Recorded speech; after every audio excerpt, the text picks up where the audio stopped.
नमस्कार, विस्फोट देख रहे हैं आप और आपके साथ मैं हूं ऋतु। शुरुआत करते हैं खास कार्यक्रम की और आपको बताते हैं दुनिया में जंग के मैदान की हर अहम हलचल।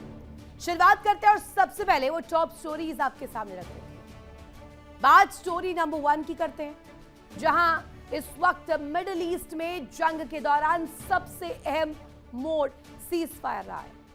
खत्म हो जाएगा क्या युद्ध, ये प्रश्न उठ रहा है। इस दौरान दोनों ही पक्षों के बीच समझौता कराने की कोशिशें की जा रही हैं। माना जा रहा है कि दोनों ही पक्ष एक कॉमन मिनिमम एजेंडे की ओर आगे बढ़ते हुए दिखाई दे रहे हैं और माना तो यह भी जा रहा है कि जल्दी ही दोनों पक्षों के बीच समझौता हो सकता है। यानी ये युद्ध फिलहाल रुकता हुआ दिखा तो रहा है, लेकिन ये उम्मीद हकीकत बनेगी या ये बड़ा सवाल रह जाएगा।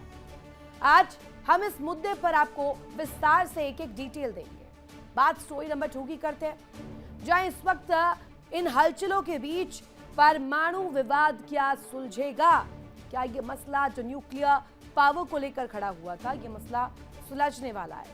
अमेरिका और इजराइल हमेशा से ईरान के परमाणु कार्यक्रम के खिलाफ रहे। दोनों ने पिछले साल भी ईरान के न्यूक्लियर सेंटर्स पर हमले किए थे और इस बार भी परमाणु केंद्रों पर ही मुख्य रूप से हमले किए। हालांकि ईरान का संवर्धित यूरेनियम का भंडार एक बड़ा विवादित मुद्दा बना। अमेरिका उस संवर्धित यूरेनियम का भंडार चाहता है, जबकि ईरान इसके लिए तैयार नहीं है। हालांकि अब नए समझौते से उम्मीद की जा रही है कि ये मुद्दा सुलझ सकता है। आज हम आपको इस मामले में भी डिटेल्ड इंफॉर्मेशन देंगे कि आखिर ये क्यों हम कह रहे हैं कि परमाणु विवाद अब सुलझने की कगार पर है। इससे पहले बात स्टोरी नंबर 3 की कर लेते हैं, जहां आज हम यूरोपीय धरती पर मौजूद वॉर फ्रंट की भी बात करेंगे। क्या बदला पूरा हो गया है? दरअसल कुछ दिन पहले यूक्रेन ने रूस की राजधानी मॉस्को पर भीषण अटैक किए, जिसका रूसी सेना ने जबरदस्त बदला लिया। पुतिन के जवानों ने यूक्रेन के शहरों को दहला दिया और माना जा रहा है कि इन हमलों में ओर्शनिक मिसाइलों का बड़ा इस्तेमाल किया गया। आज हम आपको पुतिन के यूक्रेन के खिलाफ एक्शन की एक एक जानकारी दें।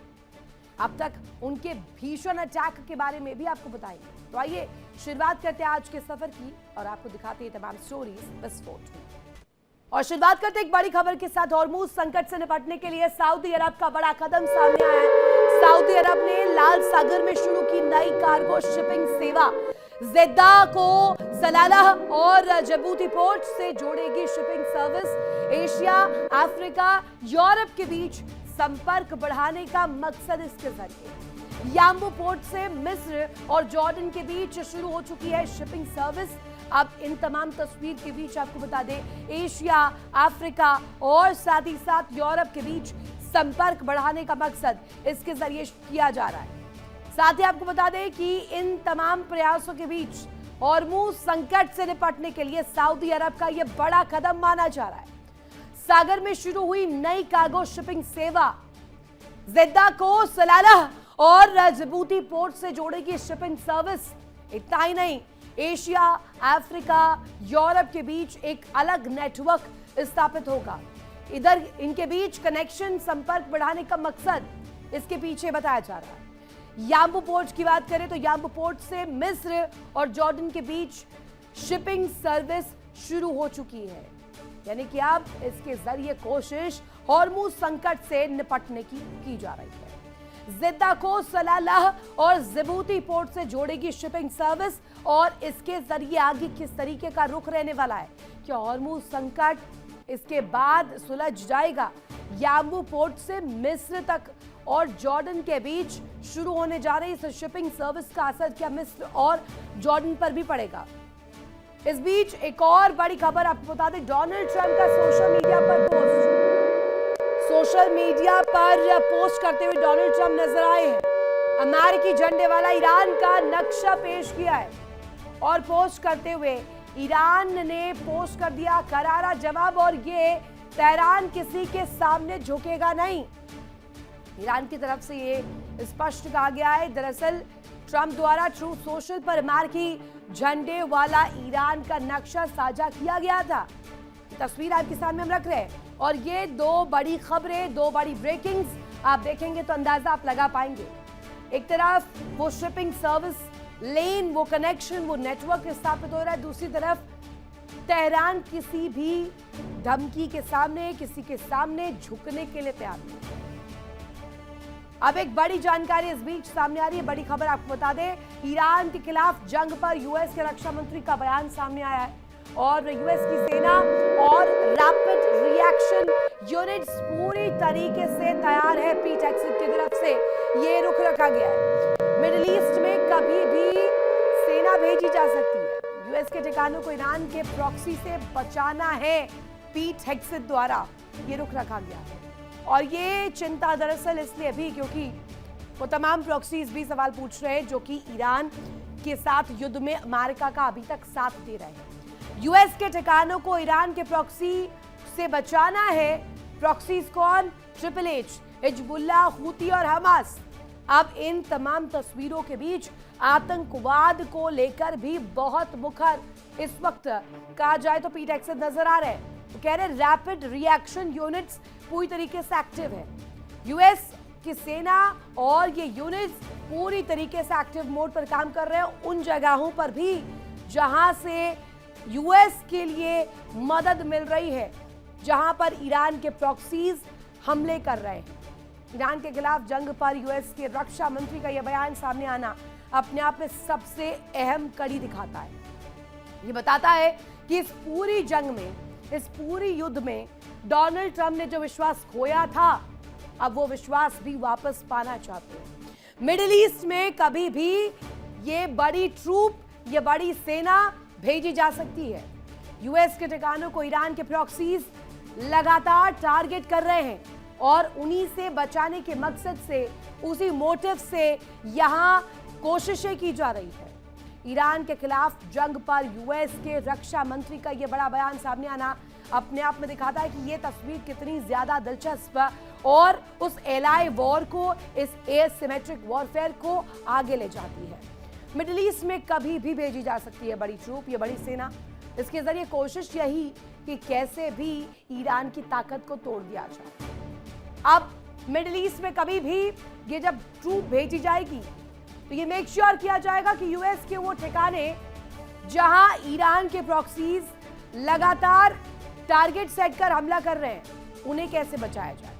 अब एक बड़ी खबर और इस बीच सामने आ रही है, अमेरिका और ईरान के बीच समझौता होने की खबर। पश्चिमी मीडिया के हवाले से बड़ी खबर सामने आ रही है, 60 दिन के समझौते पर दस्तखत हो सकते हैं।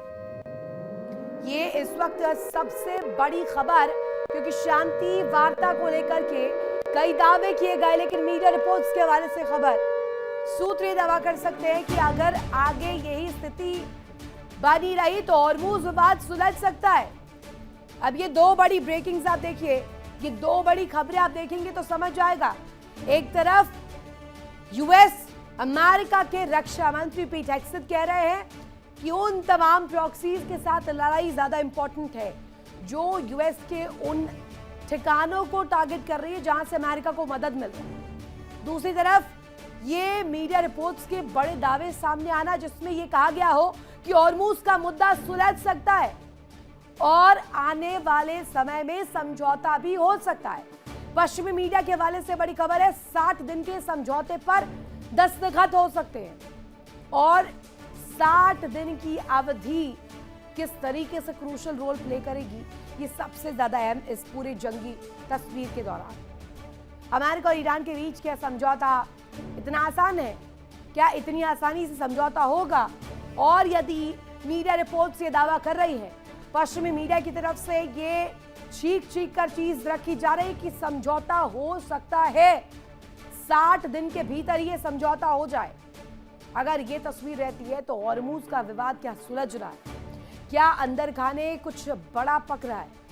और यदि जंग के लिए अमेरिका तैयारी दिखा रहा है, क्या ये वो भी तैयारी का पार्ट हो सकती है जिसमें ये दिखाया जाए कि समझौता होने की कगार पर है और उसी बीच हमला कर दिया जाए, जैसे पहले फर्स्ट फेज में हुआ, जहां एक्टिव तौर पर जो युद्धपोत थे उन्हें वापस लाया गया।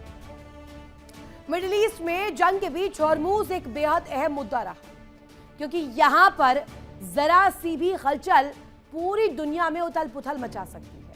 और फिलहाल इसी वजह से दुनिया तेल और गैस की क्राइसिस से गुजर रही है। इसके अलावा ईरान का परमाणु कार्यक्रम भी विवाद का दूसरा और अहम मुद्दा है। दरअसल अमेरिका और इजराइल किसी भी कीमत पर ईरान को परमाणु शक्ति संपन्न राष्ट्र नहीं बनना देना चाहते। अब आइए आपको बताते हैं कि दोनों पक्षों के बीच समझौते में इन दोनों ही मुद्दों पर क्या क्या फैसला किया जा सकता है, किस तरीके से रुख रखा जा सकता है और बीच की कड़ी कैसे खंगाली जा सकती है। खास रिपोर्ट हमने तैयार की है, देखिए।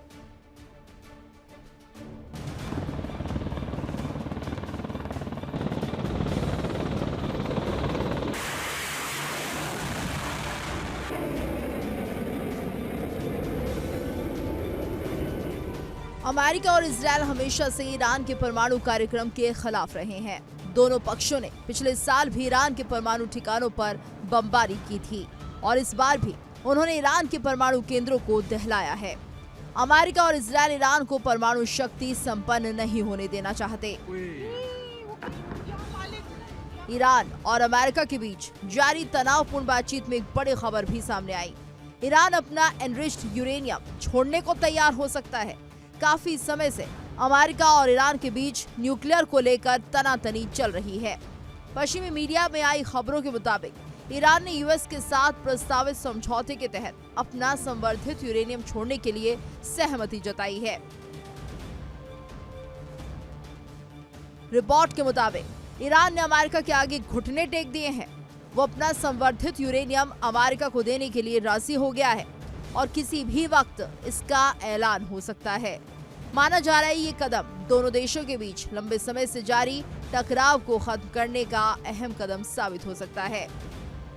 रिपोर्ट के मुताबिक अमेरिका का कहना है कि ईरान संवर्धित यूरेनियम सौंपने को तो तैयार है। हालांकि यूरेनियम को किस तरह सौंपा जाएगा इसका प्लान अभी तय नहीं किया गया है और औपचारिक समझौते पर हस्ताक्षर होने के बाद ही इस पर विचार किया जाएगा।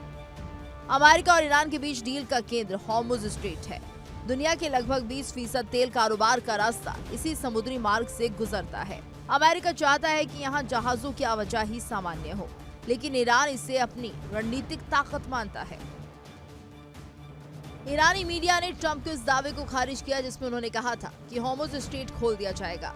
ईरान का कहना है कि जहाजों की आवाजाही बढ़ सकती है, लेकिन इसका मतलब फ्री पैसेज नहीं होगा, यानी अंतिम नियंत्रण तेहरान के पास ही रहेगा।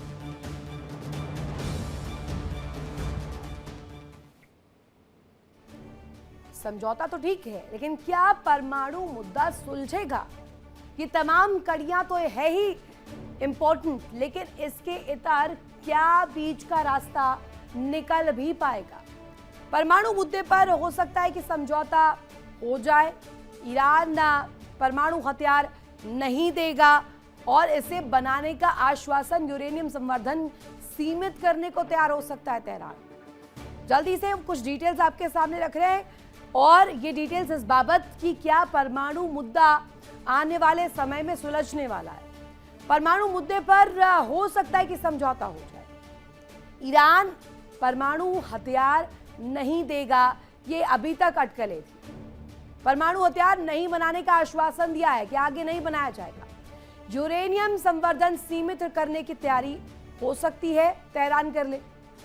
संवर्धित यूरेनियम पर चर्चा के लिए भी ईरान तैयार है।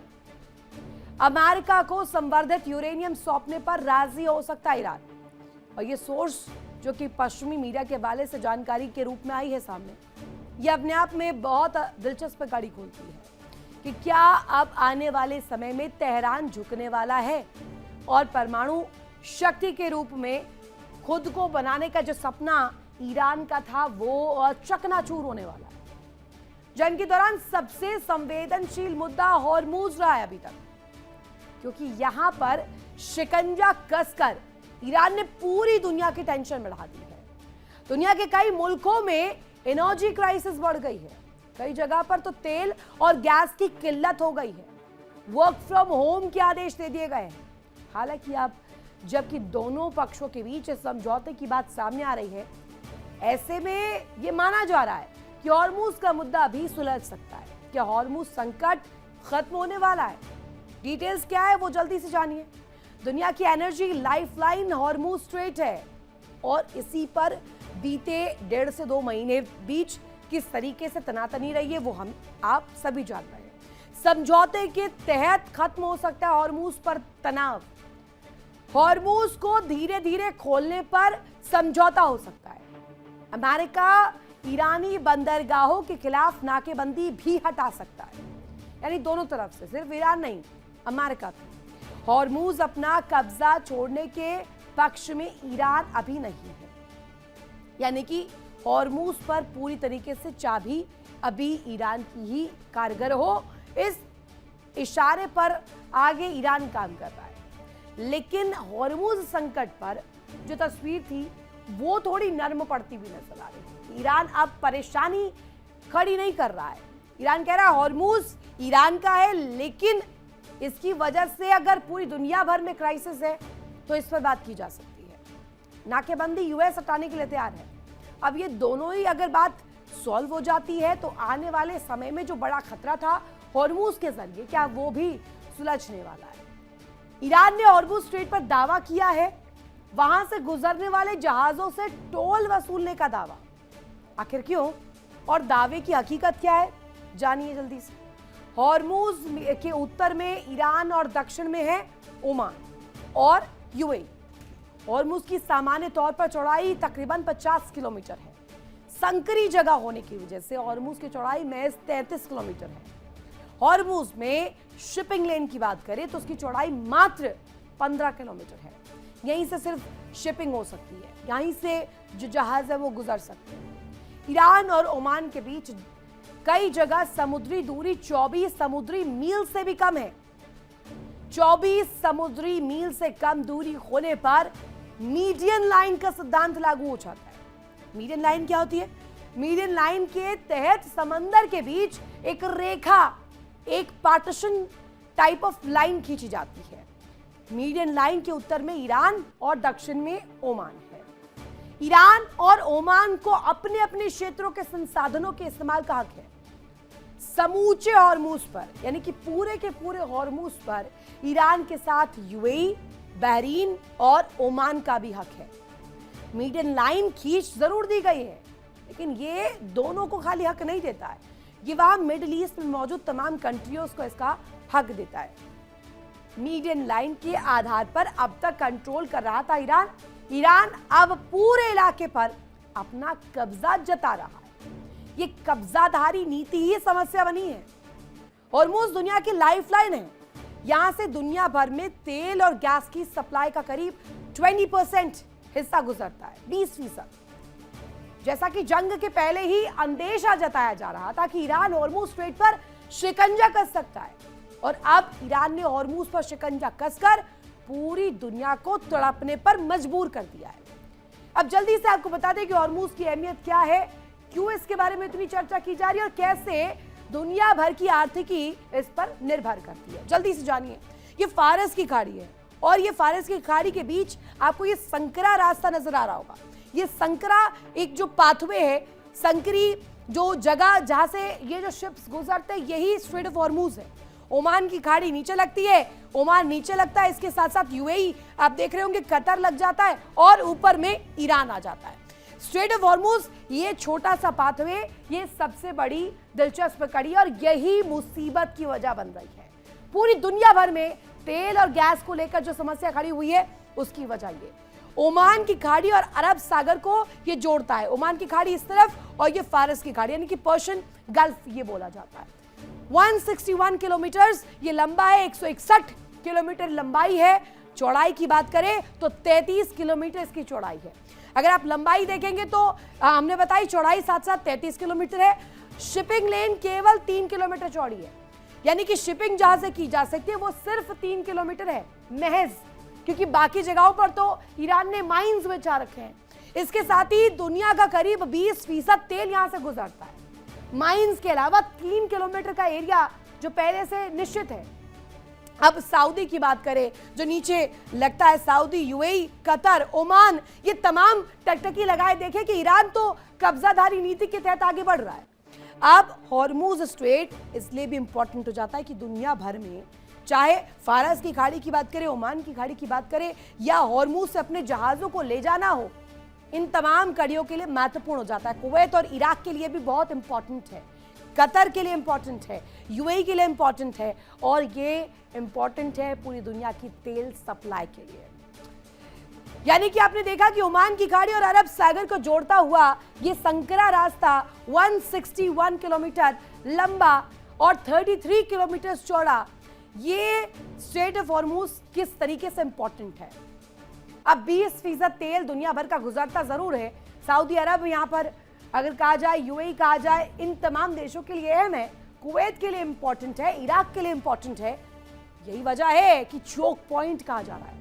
इस बीच एक बड़ी खबर दर्शकों, यूएस ईरान समझौते से जुड़ी हुई ईरानी मीडिया के हवाले से खबर, परमाणु कार्यक्रम पर ईरान अटक है। ईरान अभी भी पूरी तरीके से परमाणु कार्यक्रम को लेकर जो शर्त है उन पर तटस्थ है। ईरान कोई भी शर्त मानने को किसी कीमत पर तैयार नहीं है। ईरानी मीडिया की तरफ से बड़ा दावा किया गया है दर्शकों, परमाणु कार्यक्रम पर समझौते की उम्मीद बहुत कम जताई जा रही है। हो सकता है कि हो जाए, लेकिन जो परसेंटेज है, इसकी प्रोबेबिलिटी है, वो बहुत कम है। ईरान कोई भी शर्त मान सकता है, लेकिन परमाणु कार्यक्रम रोक दे, इस पर थोड़ा सा संशय बना हुआ है।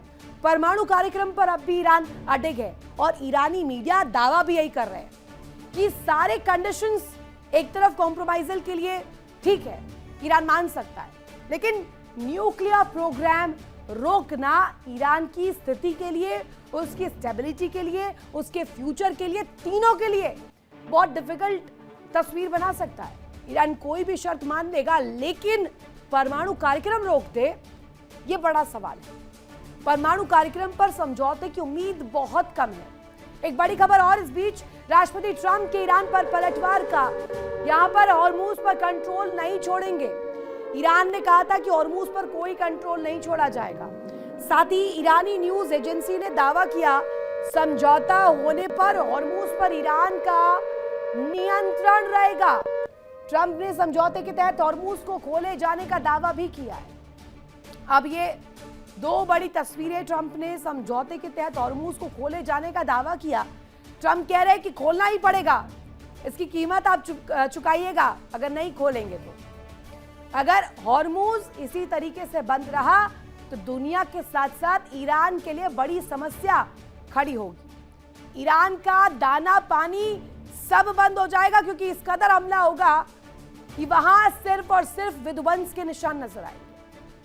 हॉर्मूज पर कंट्रोल नहीं छोड़ेंगे, ईरानी न्यूज एजेंसी ने यह दावा किया। समझौता होने पर भी हॉर्मूज पर ईरान का नियंत्रण, कंट्रोल, और वो कंट्रोल की चाबी ईरान के पास ही रहेगी। ट्रंप ने समझौते के तहत हॉर्मूज को खोले जाने का जिक्र किया था, दावा किया था। ईरानी न्यूज एजेंसी लगातार इस बाबत जानकारियां दे रही हैं और दावा भी कर रही हैं कि समझौता हॉर्मूज केस में नहीं होगा, न्यूक्लियर प्रोग्राम के केस में नहीं होगा। ये दोनों ऐसी शर्तें हैं जिस पर अमेरिका चाहे जितनी दबाव की नीति चलाए, दबाव की नीति के तहत काम करे, लेकिन ईरान इन मसलों पर कहीं से भी कॉम्प्रोमाइज नहीं करेगा। अब जल्दी से दो बड़ी ब्रेकिंग्स आपके सामने रख देती हूं। ये दो बड़ी खबरें आप देखेंगे। एक तरफ समझौता होने पर भी हॉर्मूज पर ईरान का ही कंट्रोल रहेगा, समझौता कर लीजिए लेकिन हॉर्मूज रहेगा ईरान का ही। और दूसरी तरफ ईरानी मीडिया का दावा कि परमाणु कार्यक्रम पर भी कोई बात नहीं होगी, ईरान अड़े गए और न्यूक्लियर प्रोग्राम किसी भी कीमत पर, अमेरिका के कहने पर, अमेरिका की शर्तों पर ईरान नहीं छोड़ने वाला। ये दो बड़ी खबरें अपने आप में दिखाता है कि इस वक्त ताकत और दमखम के साथ साथ न्यूक्लियर पर्सपेक्टिव पर, हॉर्मूज केस पर और तेल सप्लाई पर, इकोनॉमी पर, कि तमाम चीजों पर अगर कहा जाए तो जो संकट के बादल है वो मंडरा रहे हैं। अमेरिका और ईरान के बीच जंग से पूरा मिडिल ईस्ट दहल गया है, लेकिन इसका असर मिडिल ईस्ट से हजारों किलोमीटर दूर मौजूद देशों पर भी पड़ रहा है। वहां हाहाकार मचा हुआ है। ईरान ने ऐसा पलटवार किया है कि अरब देशों में मौजूद अमेरिकी सैन्य बेस तबाह हो चुके हैं। अरब देशों के अहम ठिकानों पर हमले हुए। इजराइल को तो ईरान ने बहुत भीषण हमलों से दहला दिया। इस बीच सीज फायर जरूर हुआ, समझौते की कोशिशें तेज हुई और अब खबर है कि दोनों पक्षों के बीच जल्दी ही समझौता हो सकता है। ये प्रश्न चिन्ह अभी है, लेकिन क्या हो सकता है समझौता? आने वाले दिनों में क्या होगा, दिखाते हैं आपको खास रिपोर्ट।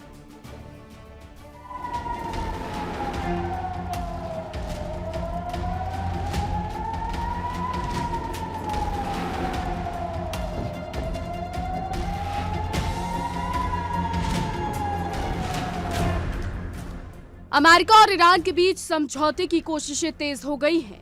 उम्मीद की जा रही है कि जल्द ही दोनों पक्ष न केवल बातचीत की टेबल पर आ सकते हैं, बल्कि बहुत ही जल्दी समझौता हो सकता है। दोनों देशों की सेनाएं बंकर में लौट सकती हैं।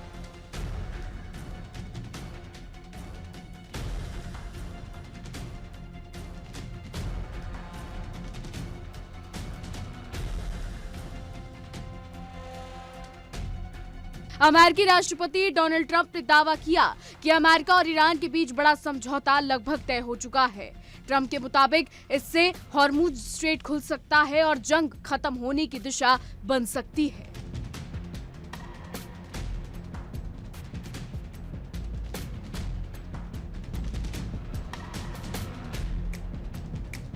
लेकिन ईरान ने ट्रंप के इस दावे पर तुरंत सवाल खड़े कर दिए और कहा कि हॉर्मुज पर नियंत्रण तेहरान के हाथ में ही रहेगा।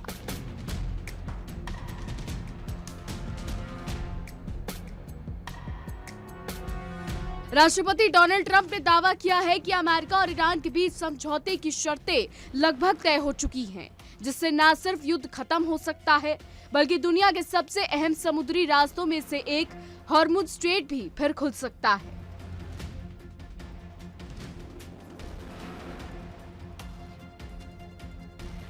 ट्रंप ने सोशल मीडिया प्लेटफॉर्म पर लिखा कि अमेरिका, ईरान और कुछ अन्य देशों के बीच एक बड़ा समझौता काफी हद तक तय हो चुका है। हालांकि उन्होंने ये भी कहा कि अभी अंतिम मोहर बाकी है और कुछ शर्तें बदल भी सकती हैं।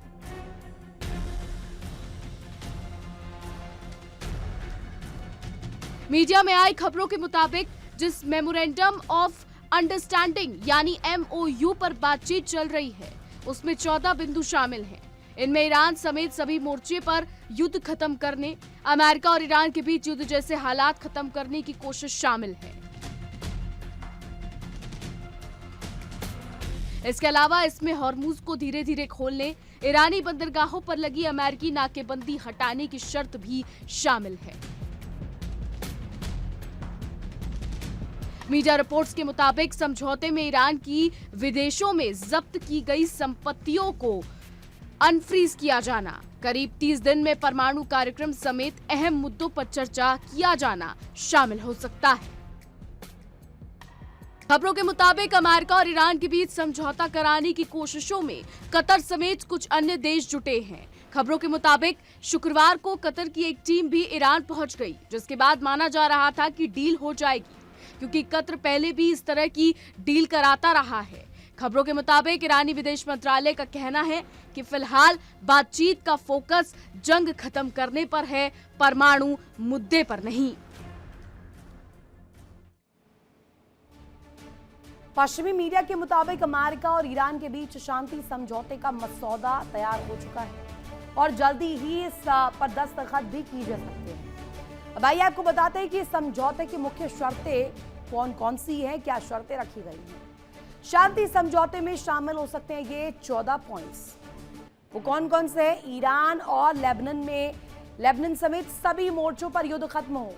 ये सिर्फ और सिर्फ ईरान, अमेरिका, इजराइल की तस्वीर नहीं, ये सारी तस्वीरें सुदृढ़ हो। यूएस और ईरान के बीच युद्ध जैसी स्थिति खत्म करने की कोशिश, हॉर्मुज स्ट्रेट को धीरे धीरे खोला जाएगा, स्टेप बाय स्टेप।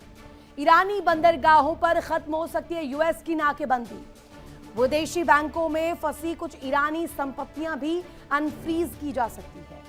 समझौते के बाद कम से कम 30 दिन तक बातचीत चलेगी। ईरान के परमाणु कार्यक्रम पर चर्चा भी हो सकती है। समझौते के बाद कम से कम 30 दिन का वक्त लगेगा, 30 दिन तक बातचीत चलेगी और ईरान के परमाणु कार्यक्रम पर पूर्णतः अंकुश लगाने के लिए, फुल स्टॉप लगाने के लिए चर्चा हो सकती है।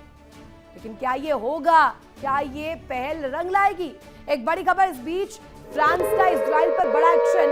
इजराइल के राष्ट्रीय सुरक्षा मंत्री पर प्रतिबंध लगाया है। इजराइल के राष्ट्रीय सुरक्षा मंत्री पर गंभीर आरोप लगाए गए। इतामर बेन-ग्वीर पर हिरासत में लिए गए लोगों का मजाक उड़ाने का आरोप लगाया गया। और इस बीच आपको बता दें, इतामर बेन-ग्वीर पर हिरासत में लिए गए लोगों का मजाक उड़ाने के लिए ये बड़े आरोप लगाए गए हैं। अब आरोपों के तहत क्या नई तस्वीर सामने आती है? फ्रांस का इजराइल पर बड़ा एक्शन। इजराइल के राष्ट्रीय सुरक्षा मंत्री पर प्रतिबंध लगाए गए हैं और कई तरीके की पाबंदियां लगाई गई है। इजराइल के राष्ट्रीय सुरक्षा मंत्री पर यह आरोप कि उन्होंने हिरासत में लिए गए लोगों का मजाक बनाया है। एक और बड़ी खबर इस बीच, व्हाइट हाउस के पास फायरिंग केस पर ट्रंप का बयान। ट्रंप ने सीक्रेट सर्विस और सुरक्षा एजेंसियों की तारीफ की है। हमलावर का हिंसात्मक इतिहास रहा है। व्हाइट हाउस को ज्यादा सुरक्षित बनाना बेहद जरूरी है। ये तस्वीर आप देखेंगे तो ये चिंता जाहिर करता है डोनाल्ड ट्रंप की। चिंता इसमें कैसे बढ़ रही है? क्योंकि लगातार सिक्योरिटी प्रोटोकॉल को लेकर, सिक्योरिटी कंसर्न्स को लेकर, नेशनल सिक्योरिटी को लेकर डोनाल्ड ट्रंप एक के बाद एक बयान दे रहे हैं। इससे पहले हमने दिखाया था कैसे डोनाल्ड ट्रंप अपने बेटे की शादी में शामिल नहीं हो पाए, उस प्राइवेट सेरेमनी में भी भाग नहीं ले पाए। इसके बाद इवांका ट्रंप पर हमले को लेकर, उन्हें मारने को लेकर के बड़ी साजिश डिकोड की गई।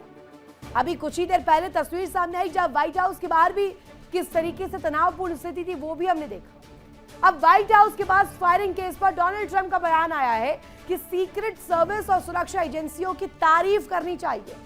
होटल हिल्टन पर जब हमला हुआ था, आपको याद होगा, उस दौरान भी डोनाल्ड ट्रंप ने प्रतिक्रिया कुछ ऐसी दी थी कि hats off to the agencies जो कि इसमें लगी हुई थी, तारीफ के काबिल काम किया है। हमलावर का हिंसात्मक इतिहास रहा है, बहुत वायलेंट हिस्ट्री। व्हाइट हाउस को ज्यादा सुरक्षित बनाने के लिए अब कदम उठाना जरूरी है, यह भी पक्ष रखा। लेकिन दोनों, अगर आप खबरों को तोलेंगे, एक तरफ फ्रांस जो कि मुखर होकर अब बयानबाजी कर रहा है, मुखर होकर इजराइल को लेकर, और इजराइल के लिए इसके साथ साथ एक्शन की तस्वीर दिखा रहा है। राष्ट्रीय सुरक्षा मंत्री पर प्रतिबंध लगा दिए गए हैं। प्रतिबंध इस बाबत कि जो लोग हिरासत में लिए गए, जो कि पकड़े गए हैं, उनका मजाक बनाया गया है। अब प्रतिबंध इस बाबत भी लगाए गए कि नेटो में, अब नेटो से दूरी डोनाल्ड ट्रंप ने बना ली है, तो अब खानी पड़ेगी इसमें मुंह की। इसके साथ साथ व्हाइट हाउस को ज्यादा सुरक्षित बताना और बनाना डोनाल्ड ट्रंप के लिए अहमियत इसलिए भी रखता है क्योंकि एक तरफ तो साख दांव पर लगी है, दूसरी तरफ अगर नहीं बनाया तो जान भी दांव पर लगेगी। मिडिल ईस्ट में जंग के बाद फिलहाल छटते हुए बादल नजर नहीं आ रहे हैं। दोनों पक्ष समझौते के बेहद करीब पहुंच रहे हैं। माना जा रहा है कि दोनों ही पक्ष कॉमन मिनिमम प्रोग्राम को लेकर सहमत हो सकते हैं, जिसके बाद विवादित मुद्दों को सुलझाने के लिए वार्ता शुरू की जा सकती है। लेकिन इस बीच अमेरिका की तैयारियां एक बार फिर से होती हुई दिखाई दे रही है। क्या पर्दे के पीछे कुछ और बड़ा खेल चल रहा है? अमेरिकी सेना पहले से ही अपनी ड्रिल में जुटी हुई है। इधर राष्ट्रपति ट्रंप के साथ ही व्हाइट हाउस और पेंटागन भी अलर्ट मोड पर है। आइए आपको बताते हैं कि वो सभी बातें जिन्हें देखकर एक बार फिर से युद्ध की आशंका जताई जा रही है, वो कौन कौन सी कड़ी है, कौन कौन से पैरामीटर्स है जिस पर कहा जा रहा है कि बेशक बात शांति की हो रही हो, बेशक अटकलें लगाई जा रही हो कि समझौता हो जाए, लेकिन कौन कौन से वो फैक्टर्स हैं जो युद्ध को भड़का सकते हैं। देखिए,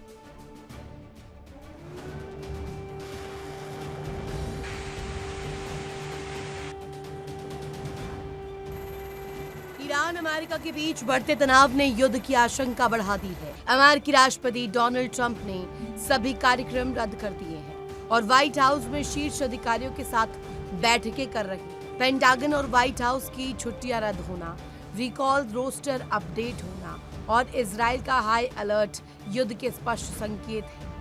आने वाले दिनों में विध्वंसक हमले की तैयारी की जा रही है।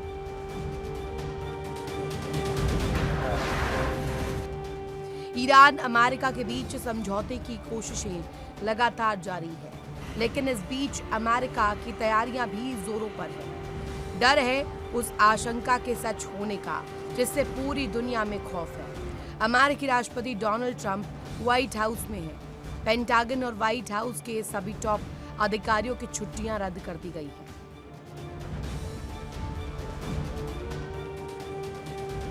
माना जा रहा है कि राष्ट्रपति ट्रंप ईरान जंग का सीक्रेट काउंटडाउन शुरू कर चुके हैं और किसी भी वक्त युद्ध का अगला राउंड शुरू हो सकता है, जो पहले से कहीं ज्यादा विध्वंसक होने वाला है। डोनाल्ड ट्रंप ने अपने सभी आधिकारिक कार्यक्रम रद्द कर दिए हैं, यहाँ तक कि ट्रंप अपने बेटे की शादी समारोह में भी शामिल नहीं हुए।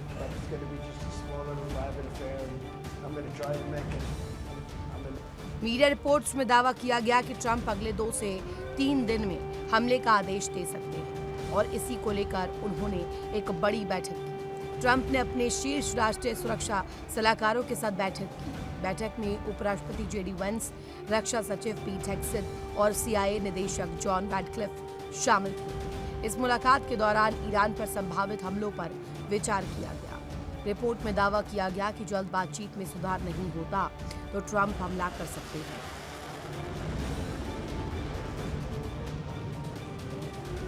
खबरों के मुताबिक ट्रंप के सभी कार्यक्रम रद्द कर दिए गए, यहाँ तक कि वो अपने बेटे की शादी में भी शामिल नहीं हुए। ट्रंप ने अचानक अपने बेटे की शादी के जश्न में शरीक नहीं होने वाला पोस्ट किया और व्हाइट हाउस की तरफ निकल गए। ट्रंप को अपने बेटे की शादी में शामिल नहीं होकर व्हाइट हाउस में होना ईरान पर संभावित हमले का पहला और सबसे बड़ा संकेत माना जा रहा है।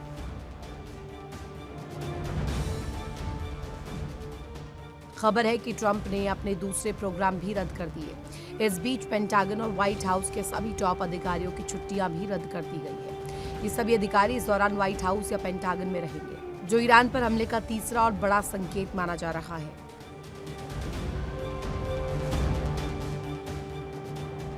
मीडिया रिपोर्ट्स में कहा गया कि अमेरिकी सेना के रिकॉल रोस्टर को अपडेट किया जा रहा है। दरअसल रिकॉल रजिस्टर सैनिकों को आपातकाल में वापस बुलाने वाली लिस्ट होती है। ऐसा इसलिए किया जाता है ताकि जरूरत पड़ने पर सैनिकों से तुरंत संपर्क किया जा सके या उन्हें वापस बुलाया जा सके। अमेरिकी सेना ने रिकॉल रोस्टर 28 फरवरी को हमले से पहले भी अपडेट किया था।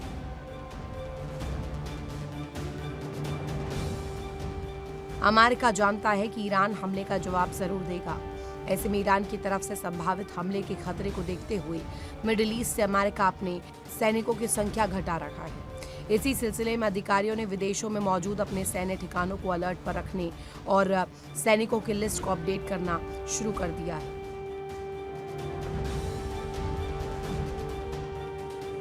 इधर इजराइल भी जंग के लिए तैयार है।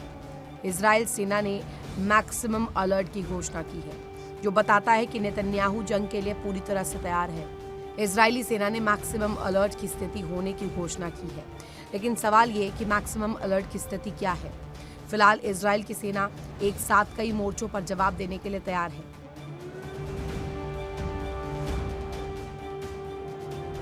इजराइल के एयर डिफेंस सिस्टम जैसे आयरन डोम, डेविस स्लिंग और एरो 24 घंटे के लिए पूरी तरीके से सक्रिय कर दिए जाते हैं।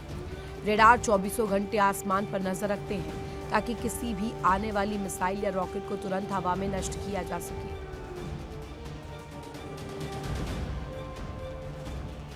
बताया जा रहा है कि इजराइल इस नतीजे पर पहुंचा है कि ईरान के साथ किसी समझौते पर पहुंचने की संभावना नहीं है।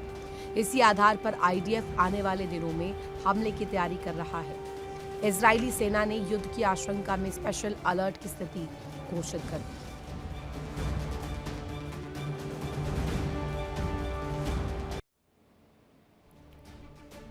अमेरिका और ईरान फिलहाल समझौते की ओर आगे बढ़ते दिखाई तो दे रहे हैं, लेकिन दूसरी ओर जंग की भी तैयारियां जारी हैं। राष्ट्रपति ट्रंप के सभी कार्यक्रम रद्द कर दिए गए। क्यों हम ऐसा कह रहे हैं, ये क्या डिटेल सामने आई है वो भी सर आप देख लीजिए। डोनाल्ड ट्रंप ने अपने सभी कार्यक्रमों को रद्द कर दिया है, उन्हें अभी पोस्टपोन कर दिया है। व्हाइट हाउस में अधिकारियों के साथ ट्रंप की लगातार बैठकें हो रही हैं, मीटिंग्स हो रही हैं। पेंटागन और व्हाइट हाउस में अधिकारियों की छुट्टियां रद्द कर दी गई हैं, सारे ऑफ कैंसिल कर दिए गए। अपना रिकॉल रोस्टर अपडेट कर रहा है पेंटागन। अब जवानों को इमरजेंसी में वापस बुलाने की भी तैयारी है। इजरायली सेना ने भी मैक्सिमम अलर्ट की घोषणा तक कर दी है। पश्चिमी मीडिया की तरफ से ये बड़े दावे किए जाना और ये दिखाना है कि पेंटागन और CIA, इसके साथ साथ डोनाल्ड ट्रंप, तीनों ही अलर्ट मोड पर अब काम कर रहे हैं। आपने अमेरिका की तैयारियों के बारे में तो जान लिया, अब आइए आपको बताते हैं कि पहले ही युद्ध में अमेरिका कितना नुकसान झेल चुका है, आगे नुकसान ना हो इसके लिए क्या तैयारी की है। जल्दी से कुछ डिटेल्स इसको लेकर आपके सामने रखते हैं। युद्ध में अमेरिका को नुकसान रोजाना 1.88 अरब डॉलर यहां पर नुकसान उठाना पड़ रहा है। 40 दिनों में 75 अरब डॉलर अभी तक नुकसान का आंकड़ा अमेरिका के लिए सामने आया। 13 जवान मारे गए, 381 घायल बताए जा रहे हैं। 24 विमान, 12 रेडार तबाह हो गए। इस दौरान 16 MQ-9 रीपर ड्रोन बर्बाद हुए हैं। ये बेहद महंगे ड्रोन्स होते हैं जो कि इस्तेमाल किए गए। 16 MQ-9 रीपर ड्रोन खत्म हो जाना, तबाह हो जाना, साथ ही रेडार सिस्टम खत्म हो जाना, ये अपने आप में दिखाता है कि जंग में भारी कीमत चुकानी अमेरिका को भी पड़ रही है। जंग में अमेरिका के साथ जो साथी थे इजराइल को भी भारी नुकसान उठाना पड़ा। अब आइए आपको बताते हैं कि इजराइल को इस युद्ध में क्या क्या नुकसान उठाना पड़ा है, क्योंकि अमेरिका ही नहीं, इस क्रम में जिसमें नुकसान उठाया गया इसमें इजराइल भी शामिल है। जंग से इजराइल को क्या नुकसान हुआ है? 11.5 अरब डॉलर का। साथ ही नागरिकों की मौत कितनी हुई है, कैजुअलिटीज क्या है? 35 नागरिकों की मौत हो गई है। 8000 नागरिक घायल बताए गए। 640 मिसाइलें जिसमें हमले हुए वो मिसाइल कहीं ना कहीं खत्म हो गई है। 765 से ज्यादा ड्रोन अटैक किए गए। ये भी अब आप देखिए 765 ड्रोन जो कि जंगी बेड़े में थे अब वो खत्म हो चुके हैं। अब इसके साथ साथ नेतन्याहू जो पक्ष रख रहे हैं, इस नुकसान को उठाने के बाद अब अमेरिका के साथ साथ इजराइल की भी कमर टूटती हुई नजर आ रही है। एक और अमेरिका के युद्ध की तैयारियां करने की उम्मीद जताई जा रही है, तो वहीं दूसरी तरफ ईरान की भी युद्ध की तैयारियां तेज होने की खबरें आ रही हैं और बड़े बड़े दावे सामने आ रहे हैं। दावा किया जा रहा है कि ईरान बहुत तेजी से मिसाइलें बना रहा है। ईरान में वैज्ञानिक और कारीगर 24-24 घंटे काम कर रहे हैं। कहते हैं एक एक मिसाइल 10-10 दिनों के अंदर तैयार हो जा रही है, जिसकी मारक क्षमता तकरीबन 1400 से 1500 किलोमीटर तक है, क्योंकि जंग से पहले रूस और चीन की मदद से काफी मिसाइल के पार्ट्स ईरान में भूमिगत रखे गए थे। मिसाइल सिटी में अंडरग्राउंड कर दिए गए थे। ईरानी नागरिकों को भी मिसाइल निर्माण प्रोग्राम में शामिल किया जा रहा है। वहीं खबर है कि ईरान भी जंग की तैयारी कर चुका है। ईरान का कहना है कि अगर ईरान पर हमला हुआ तो वो जंग का दायरा और ज्यादा बढ़ा देगा, वापस हमले करेगा और ये पूरा विध्वंस का रूप ले लेगा। कई फ्रंट्स पर जंग खेला जा रहा है और आगे भी कहा जा रहा है कि इसके बाद अमेरिका ने कोई ऐसी हिमाकत की तो जंग का दायरा उसका फुल फ्लेज्ड खुल जाना शुरू हो सकता है। हर फ्रंट पर जंग खोल दिया जाएगा। कैसे, चलिए आपको बताते हैं कि कैसे कैसे अब ईरान दावे कर रहा है महायुद्ध 2.0। कई फ्रंट्स कैसे खोलेंगे मुश्तबा खामेनी। IRGC का प्लान क्या है जो कि अब डिकोड हो गया। देखिए, ईरान ने अमेरिका को चेतावनी दी है। चेतावनी में स्पष्ट रूप में हमला हुआ तो अरब में कई फ्रंट्स खुलेगा, कई फ्रंट्स ईरान खोल देगा। इसमें इसकी कल्पना अमेरिका तक को नहीं हो गई। कौन कौन से फ्रंट खोल जाएंगे इसके बाद, क्योंकि तीनों AAA एक्टिव है। हिजबुल्लाह, हमास और हूती आतंकी घटनाएं बढ़ जाएंगी। सहयोगियों के साथ मिलकर जमीन पर युद्ध छेड़ देगा ईरान। साथ ही साथ IRGC का प्लान ये कि कैसे भी मुश्तबा खामेनी एक्टिव मोड पर जब आप कह रहे हैं तो अमेरिका को कैसे दंश झेलना पड़े। सऊदी अरब, हिजबुल्लाह अल हिजाज 1987 में बना शिया मिलिशिया संगठन है और ये फ्रंट सबसे इंपॉर्टेंट, क्योंकि सऊदी में अगर कुछ भी होता है सबसे ज्यादा रीढ़ टूटेगी। पाकिस्तान मध्यस्थता कर रहा है, वो भी दोस्त बताता है। अमेरिका साठगांठ, इजराइल साठगांठ। अब ये तस्वीर कैसे चेंज होगी। हिजबुल्लाह अल हिजाज साल 2000 तक कई हमलों में शामिल रहा है। इसके अलावा पूर्वी प्रांतों में कई लड़ाके अभी भी एक्टिव बताए जा रहे हैं। इसके साथ साथ फिर से खुद को मजबूत संगठन के रूप में हिजाज स्थापित कर रहा है। छोटे और बड़े हमले के साथ विस्फोट संभव हो सकते हैं और ये रीजनल कन्फ्लिक्ट का रूप ले सकते हैं। यहाँ पर ईरान के बड़ी संख्या में स्लीपर सेल एक्टिव है। साथ ही स्लीपर सेल यूएई में अगर कहा जाए एक्टिव इसलिए किया गया है क्योंकि पहले भी हमने देखा जो हमले हुए उसमें अमेरिका और इजराइल के हमले होने का बड़ा दावा किया गया। कहा गया कि बहकावे में यूएई ना आए। मई महीने में यूएई में 24 गिरफ्तारियां हुई हैं ऐसे स्लीपर सेल्स की। अब साथ ही साथ फैक्टर ये भी इंपॉर्टेंट कि स्लीपर सेल के साथ साथ लोन वुल्फ अटैक, आईईडी बम धमाके, यानी कि यहाँ पर विस्फोट का जो तरीका है जिसमें खुद को खत्म कर देना, खुद को उस धमाके में उड़ा देना, ये शामिल है। यही लोन वुल्फ अटैक कहा जाता है। अब स्लीपर सेल्स के साथ साथ हाल ही में जो हमला हुआ था इसी ग्रुप ने किया था। स्लीपर सेल का ये बड़ा नेटवर्क है जो एक्टिव है यूएई में।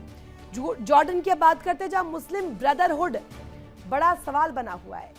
इस्लामिक उम्मा बनने की जो होड़ है, इस्लामिक एक्शन फ्रंट खुद को अलग बताता है। इसके साथ ही ग्रुप इजराइल की हमेशा से खिलाफ रहा है। इस्लामिक एक्शन फ्रंट हमास का समर्थक रहा है। इसके अलावा बहरीन, ईरान के कई प्रॉक्सी ग्रुप यहां पर भी एक्टिव है, जिसमें हूती आ जाते हैं, जिसमें हमास के आतंकी आ जाते हैं। अल अश्तर, अल मुख्तार, वाद अल्लाह ग्रुप, कई प्रॉक्सी ग्रुप के लड़ाके बड़ी संख्या में एक्टिव हैं। साथ ही बहरीन में करीब 45% से ज्यादा आबादी शियाओं की है, जिससे लड़ाई चल रही है सुन्नियों की। अब ये गृह युद्ध और यूएस के बेस पर अटैक संभव है। कुल मिलाकर देखा जाए ईरान के जो ग्रुप्स है, जो प्रॉक्सीज है, आने वाले समय में बड़ी दिलचस्प कड़ी खोल सकते हैं और हो सकता है कि ये जो 1-on-1 लड़ाई है ये प्रॉक्सी वर्सेस प्रॉक्सी हो जाए। अब होगा क्या आने वाले समय में, भविष्य में क्या तस्वीर रहती है तो देखने वाली बात रहेगी। फिलहाल विस्फोट में आज के लिए बस इतना ही, रुकेंगे बहुत छोटे से ब्रेक के लिए। ब्रेक के उस पार भी खबरें लगातार जारी है। इंडिया डेली अब आपके स्मार्ट टीवी पर मौजूद है। इंडिया डेली 24/7 देखिए अब इन सभी प्लेटफॉर्म्स पर लाइव। देखिए इंडिया डेली 24/7 अब आपके स्मार्ट टीवी पर। इंडिया डेली मौजूद है सभी डिजिटल प्लेटफॉर्म पर लाइव और लगातार। इंडिया डेली 24/7 हर दिन राष्ट्र को समर्पित।